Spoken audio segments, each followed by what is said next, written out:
Hey, whole Bible readers, it is week 29. That's right, week 29. We've been at this for a while. Probably feels that way, but keep on keeping on. Whether you're on time, a little behind, feeling discouraged, feeling sharp, the key to this program is just to keep going. Now, this week is a week of transition because in this week we're going to be moving from the history and the prophets of the exile to the post-exilic period. So we're going to wrap up Ezekiel, first of all, and we're going to see in the latter chapters of Ezekiel an emphasis on Israel's ongoing hope despite the exile and the devastation that brings, and deservedly so, as Ezekiel describes it.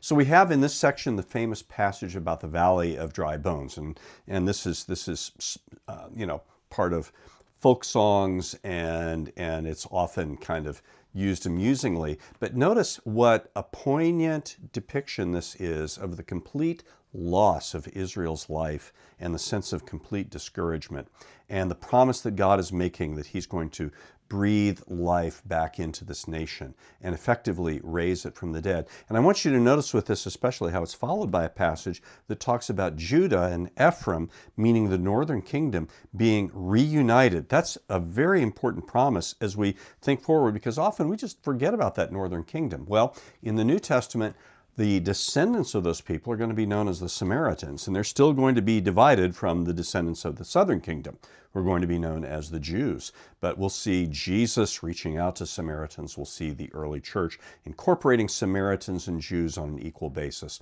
So a lot of good stuff there. There's a weird passage of Ezekiel about something called Gog. Now, what is Gog? Despite what we may hear from, kind of date setting and speculation and so forth, Gog is almost certainly a kind of a conglomerate, composite image of all the world's evil empires. So, I don't know, think of Egypt and Babylon and Persia and Assyria and Rome and Greece and I don't know, the Nazis and the Stalinists and everybody all combined together. And the image here is that God is going to defeat all evil empires, that God will be supreme.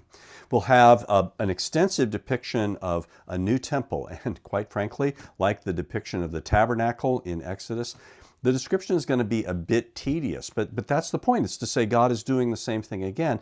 But when you look at the details of this, you'll see it's so big, it's like it's in a Marvel comic book. It's really pointing to the idea that as God fulfills His promise, He's making the whole world His temple.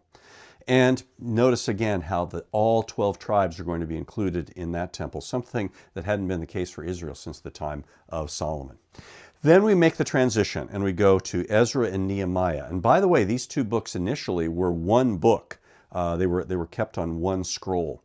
And I think you'll appreciate the video that introduces these, showing that these books are written in 3 acts. The first act about Zerubbabel, who is initially the governor of Jerusalem, as the people of Judah are allowed to return to their homeland after the Persians take over from the Babylonians in imperial power. And he rebuilds the temple. Ezra is then going to follow a bit later, lead a group of exiles, and he is going to restore the observance of the law. And then Nehemiah is going to rebuild the wall around Jerusalem. Now, there's an element of triumph in all of this, but there's also an element of disappointment. The temple seems like a big nothing burger when it's done. As Ezra restores the law, he also does some really hard things to try to bring Israel into compliance with the law, but they end up effectively destroying families and cutting the Jewish people off from their neighbors. And Nehemiah's building of the wall effectively does the same kind of thing. And so we begin to realize that there's a kind of a separatism that's growing up among the people of God. It's not in keeping with the promise of God to bless the nations. So in all of this, there are questions that keep coming up. Is God still present after the exile? Are the Jewish people living as His people? Are the nations being blessed as God promised? So this is a big question. What do you do when God makes you a promise and you think you have the fulfillment of it, and then it becomes clear to you that you don't have the fulfillment of it?